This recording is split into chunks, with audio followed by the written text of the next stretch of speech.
Welcome to Outlier on Air. Today we are in San Francisco, California, and we are so excited to be here with Collete Davis. Thank you so much for being on the show. Thanks for having me. Yeah, so Collete is a professional race car driver and tech entrepreneur, and you have lived all over in your life. You grew up in the military, right? A military brat? Yeah, I never know how to answer where I'm from. Because Right. I was born in Kansas, but I've lived many different places. Yeah, so race car driver, not anything that we hear very commonly, especially with a female. And as young as you are, I mean, you've done so much. Take me through that a little bit and tell me how you got into race car driving. Yeah, basically I got into racing much different than most drivers nowadays. You know, no one in my family was into it. Actually, no one in my family watched racing. Oh, really? But I just was curious and started taking apart lawnmower engines, and then ended up moving to taking apart cars, and was just really intrigued by the mechanical side of automotive cars, and eventually found out about go-kart racing, started racing go-karts, won my first championship, and decided I want to be a professional race car driver. So this wasn't something where your dad was into racing and you were just kind of going along for the ride and learned along the way. This was completely your initiative. Yeah, it's completely organic. And I mean, it's one, I guess I was lucky to be oblivious of like, oh, maybe girls don't work on cars, or, you know, a lot of girls were playing Barbies. But I think the moving around, you know, I never thought I should be doing one thing or another. Yeah. And I fell into a sport that I love. Okay, so what kind of support did that take from your family? I mean, at such a young age, you first raced when you were 12, is that right?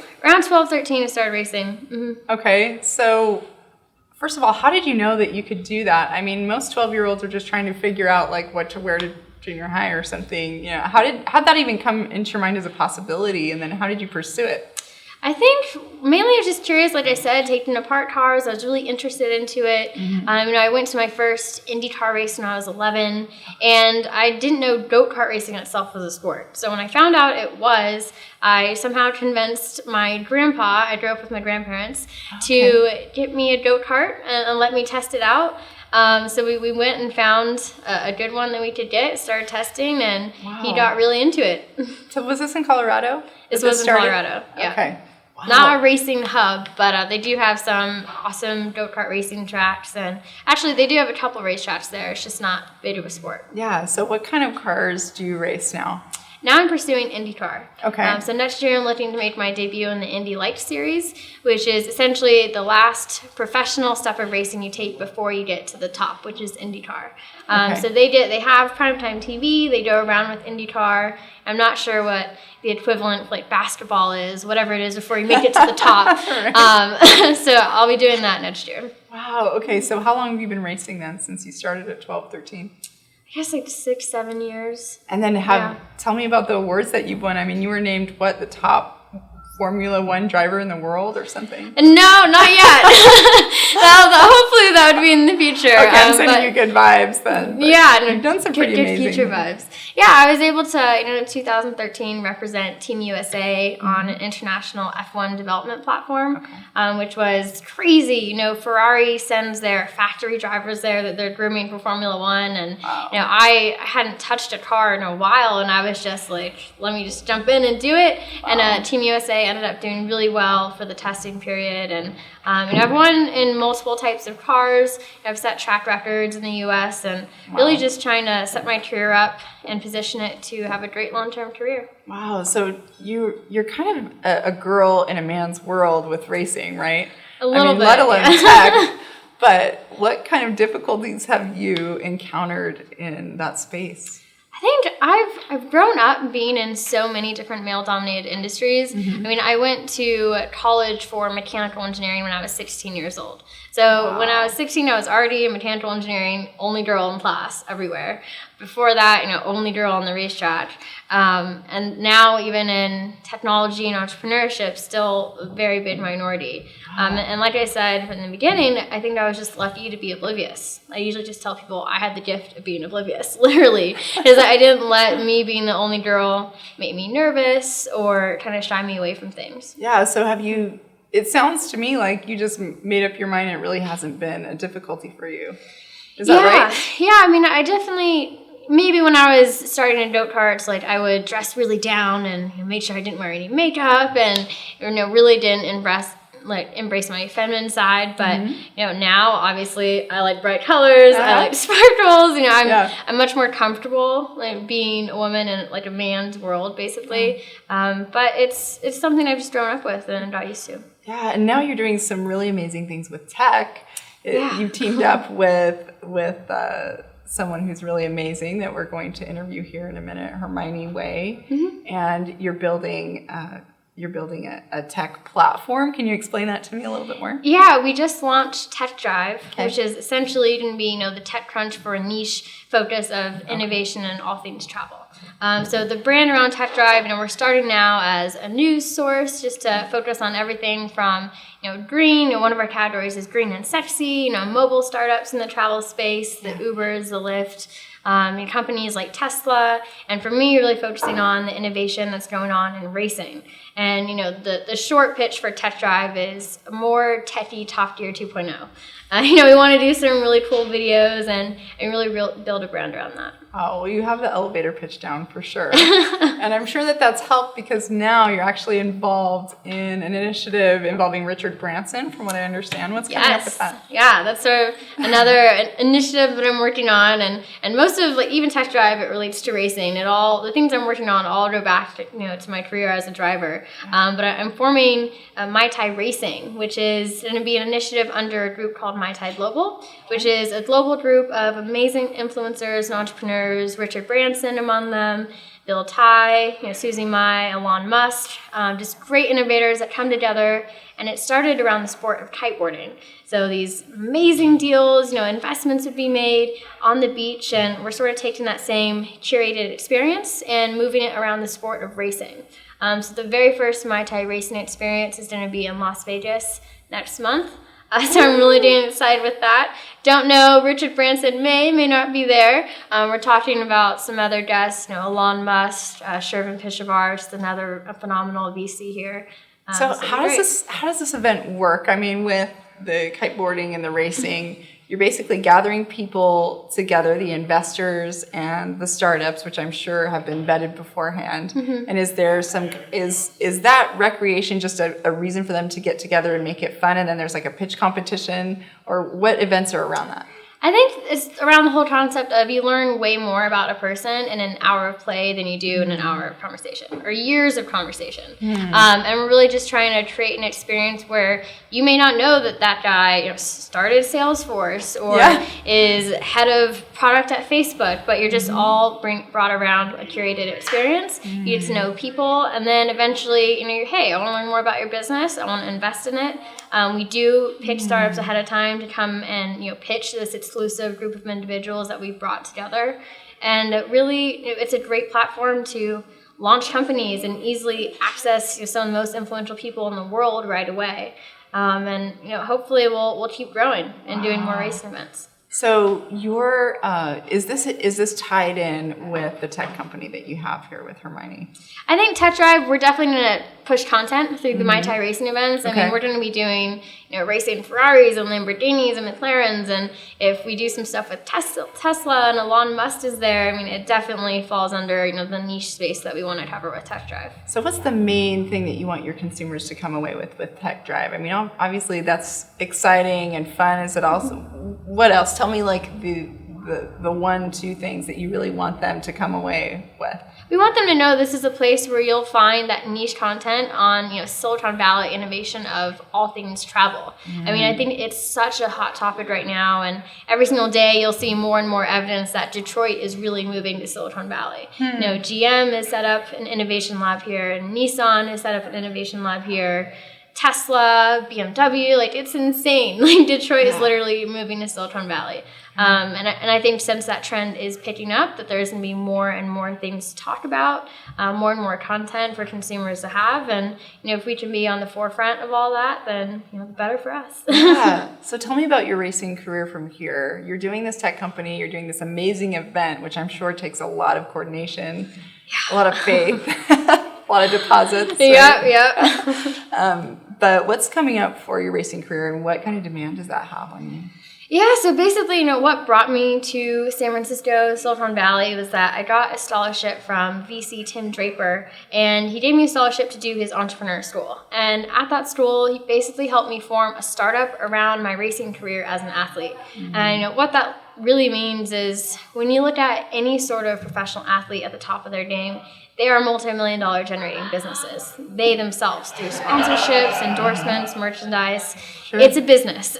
So essentially, I turned that into a startup, and I'm raising from investors right now to pilot my career forward, to sign with a top team, and eventually make my debut in the IndyCar series. All right. So do you have a big bucket list goal that's just going to be like an I've made it moment? Winning the Indy 500 will definitely be an I made it moment. Why not? You've done all this already. And then in the business space, do you have some illustrious goals out there that really in your lifetime you want to achieve? I definitely think, how I want to position my racing career going forward and working with startups is, hey, if I can reach, the top level in IndyCar, and, some people, if you hear Deandra Patrick, you think GoDaddy, and you automatically know that brand has brought value to certain companies. Sure. I want people to be able to associate with my brand and work with startups to instantly get market traction, go to consumers, and provide that easy access for startups to get mainstream. Sure. So let's talk a little bit about you as an entrepreneur personally. We really identify with each other as we go through our big struggles and then also our big triumphs. And so I'd love to know, up to this point, have you had a main just struggle? Racing career has sort of been an uphill battle. I mean, one, there isn't a lot of women doing it, so, should that someone take a chance on you, whether it be a sponsor, a financial backer, anything like that. But two, racing is one of the most financially intensive sports in the entire world. And I'm a military brat. My dad doesn't have $2-3 million to put in my career until I make it, to the very top of IndyCar, where then, the model flips and I start making a lot of money. Mm-hmm. So I've essentially bootstrapped my entire racing career to date. When I was 15, 14, I was already fundraising, going out on my own, building partnerships. It was the most, 101 in business I've ever done. Wow. And, that's what made me passionate about entrepreneurship, but just that whole struggle financially and really having to put on my business hat if I wanted to pursue my sport and my passion has taught me so much, and it's still teaching me to this day. Yeah. I mean, that's what has driven me out here to form a company around my racing career. But that's been a battle, but I definitely wouldn't have wanted to not have experienced it, because then I wouldn't be here. I wouldn't have done any of these other things that I'm working on. So it was worth it. It seems like you already have quite an experience in sales, because you had to sell yourself. Oh, you had to sell sponsorships.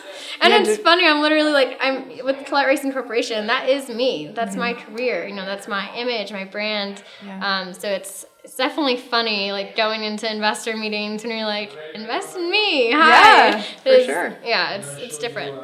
Wow. So was there ever a time when you just felt like, I'm not going to be able to get what I need to get to the next level? I don't know if I'm going to be able to pursue my passion. And felt downhearted about that. In racing, literally, it's, it might not be good just to say it outright, but everyone in the sport or pursuing to get to the top is financially backed, usually by their parents or their parents' company. Yeah. And that is my industry. Yeah. I'm going up against billionaires, millionaires that their dads are personally backing them, making sure they practice all the time. Yeah. And even in my first professional race, I'm going up guys that have had tons of seat time, practice in cars, which is what makes you the best. And it was my first pro race was my very first time in the car, because I couldn't afford to practice. So even getting the top fives or performing well, literally having bootstrapped my career, in the sense is literal, but it's taught me a lot, and it's made me a better driver. But it's definitely been a thing to triumph. I understand that you just came back from Fashion Week and you modeled some clothes for Carrie Hammer. Is that right? Yeah, I walked in my first ever New York Fashion Week fashion show, which I never thought I would do in a million years, but I did. How many things on your bucket list are you going to do before you're 25?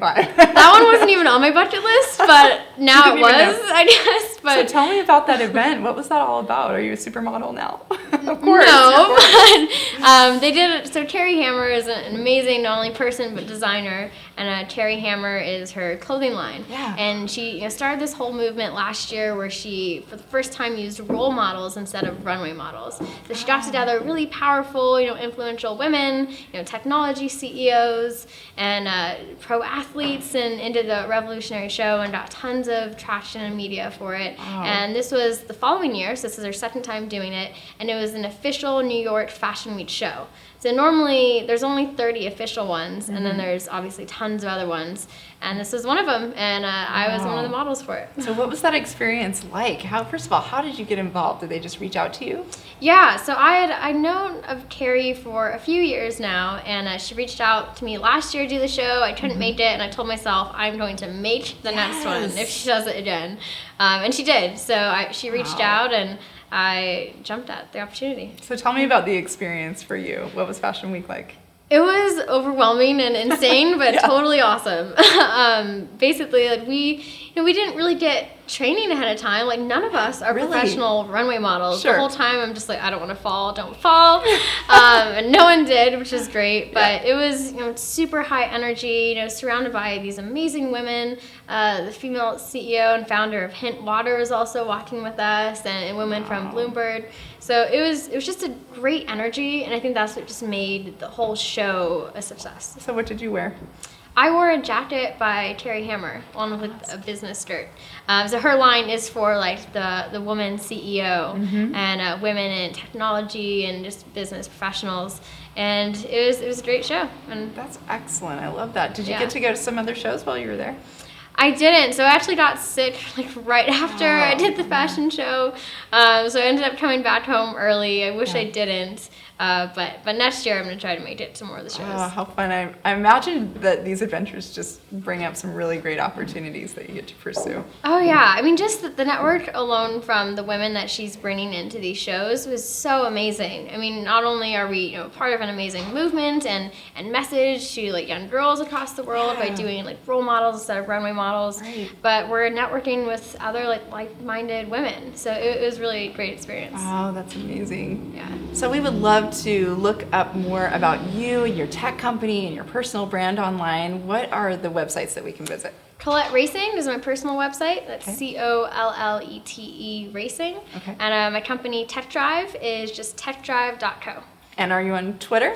I am on Twitter at Collete Davis. It's COLLETEDAVIS. Awesome. Well, so inspiring. We really appreciate you being with us. Well, thank you. Join us on outliermagazine.co. You'll see all the show notes and the links that we mentioned today. We'll see you there.